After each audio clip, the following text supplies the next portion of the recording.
Hello everyone, my name is Dr. Muller, and this video is going to discuss the video component for round 3, which is part of the upcoming conference paper with an abstract, or for those of you that are doing a compare-contrast review, you're all going to have to do a video component, and that's what we're going to talk about here in this video. But before I begin, I want to draw inspiration from my good friend Lauren Wiesberger, the author of the novel The Devil Wears Prada, and by that I mean I want to put on the screen behind me a picture of my feet.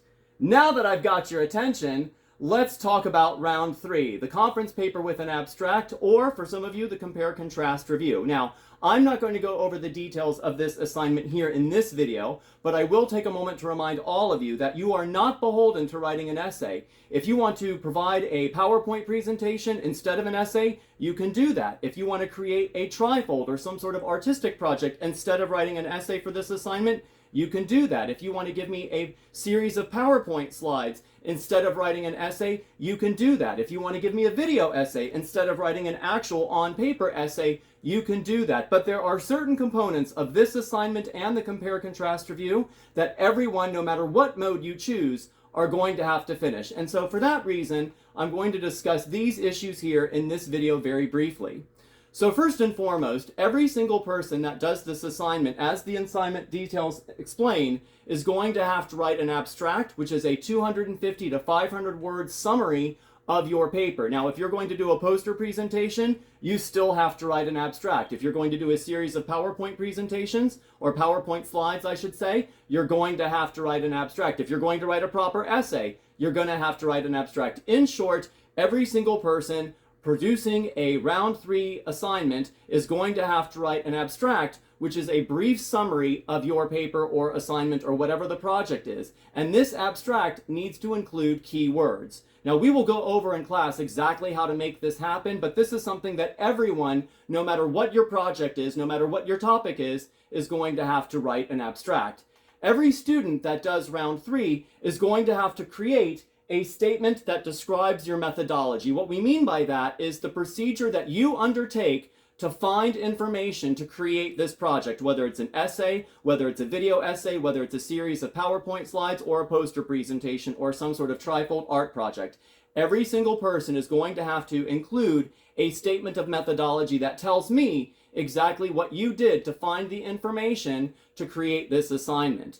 And then, of course, everyone is going to have to create a video component, which is a 1 to 2 to 3 to 4 minute video, much like this one, that explains exactly what you're going to use in this assignment. Now, there's also, in addition to the video component and the abstract and this methodology statement, what could happen is that you could theoretically combine at least 2 of these. Now, the abstract has to remain separate, but this video component could easily rise to the top, and you could include in your video component a statement of methodology. In other words, you can do what I'm about to do here, which is explain where I got the resources for my paper and include that in the video component here. Now, no matter what you do for this project, everyone is going to have to produce a video like this, where you appear on camera, where I can see you, where I can hear you, and where you explain not only where you got the information for this particular essay, but how you intend to use it. For example, my topic for my essay is entitled Undergraduate Use of ChatGPT and AI, the robot doesn't make you smarter. And as this title should suggest, my conference paper is going to take a critical stance against students who use artificial intelligence to write an essay for English composition. And for this, I'm going to scour from top to bottom Google, looking for academic papers written by academic professionals at academic institutions that say something that echoes my personal opinion. And if I can't find it on Google, I'm going to go to Google Scholar, and I'm going to look there for papers written by academics from academic institutions in the hopes that I will find someone out there in the world of scholarship who agrees with my point of view. I'm also going to take a moment to contact the IRSC library, or if you're at the Chastain campus, the Moorgrade library, to see if they have any texts out there that address this particular topic. I'm also going to look at TED Talks, many of which are available for free on YouTube, and I'm going to see if there are any scholars out there that have produced something that I can watch and or listen to rather than read, and I'm going to include that data as part of my realm of analysis and information for this particular assignment. I'm also going to take whatever draft I come up with to the tutoring center because I know that they're going to give me additional feedback and I'm going to give you extra credit if you go and see those people. Now, when I go and I start with Google, because that's always where I start, this is always where students inevitably begin their journey of process of discovery and research, what I'm also going to do is look at Google Scholar. And when I do this, I'm going to intentionally look up 3 different categories of information. The first one is cheating AI college writing. The second one is undergraduate use AI composition. And the third one is ChatGPT AI college writing and cheating. Now, when I go to Google Scholar and I use the first chat selection here, I get at least 25 papers written by proper academics at proper academic institutions. And I'm going to download all of these papers. And of course, I'm not going to read all of them. I've got Judge Judy at 3:30 and I'm already missing Young and the Restless.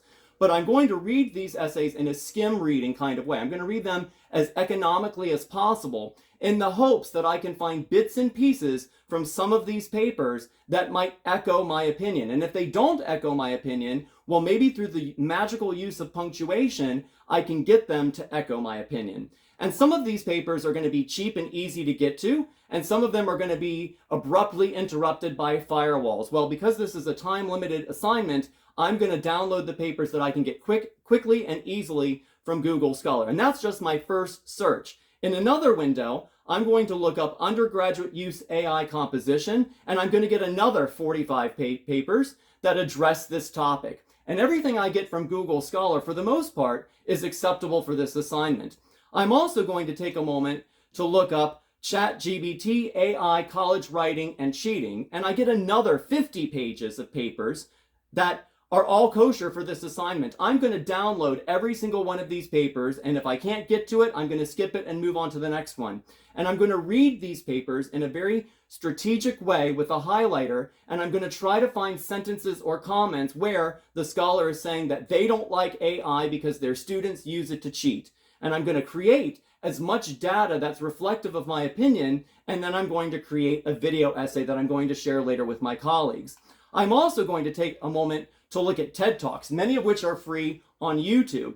And I'm going to see, is there something I can listen to or watch instead of read that might echo my opinion? And it turns out that there's a lot available on YouTube. I found 2 of them very quickly, literally in a matter of seconds. This top one is from Natasha Berg, and she is talking about, should we let students use ChatGPT? And then I have this other paper here written by Saul Khan. It's a video essay, a TED Talk, if you will, saying how AI could save and not destroy education. I don't know if I agree with their points of view, but it turns out there's about 13 other scholars that have addressed this very topic, and I'm going to watch every single one of these videos because they're only 15 minutes long or shorter, and I'm going to add this to my academic papers. I'm going to add this to the books that I find in the library, and I'm going to try to create a video essay that is reflective of my opinion, but yet academic in nature. This is why I'm going to also refer to Sidney Dobrin, which is a name I was brought to my attention by my colleagues here at Indian River State College. So I'm going to look at all sorts of data. I'm going to look at academic papers, academic books. I'm going to listen to podcasts and TED Talks. I'm also going to take a moment to scour the world of international journalism. And I'm going to see, are there any newspaper articles that address this topic? Now, newspaper articles and news sources like CNN and the BBC and what have you are not academic, but they add to my understanding. And some of the data that I get from these sources, in combination with all the other sources I've so far addressed, I'm really hoping to come up with a really excellent essay that will effectively back up the following title. Undergraduate usage of ChatGPT and AI, the robot does not make the student smarter. And I'm going to find data out there. I know there are people that agree with me that there is a lot of bad stuff happening with ChatGPT. So I'm going to write a conference paper. It's going to be a video essay where I take, as it says here, a critical stance against students who use artificial intelligence for English composition. Now, because I've gone over all of this here, I want to conclude this brief video, which is a brief discussion about the video component for round 3. And I also want to bring back a beautiful picture of my feet, just like that lady who wrote The Devil Wears Prada. Now, if you're looking for something to do this summer and you have no other plans, I know the beach is right down the road, but hey, shameless plug. Lit 1000, Introduction to Literature. We will go all over the world, and we're going to fly some airplanes too. So if you ain't got nothing better to do, finish your assignment and sign up for my summer class. That's it now, everybody. Thank you so much for tuning in to this beautiful video. I hope you've enjoyed it, and I hope this gives you a better idea of what you can do for the video essay component on the upcoming round 3. Thank you so much, and have a great afternoon.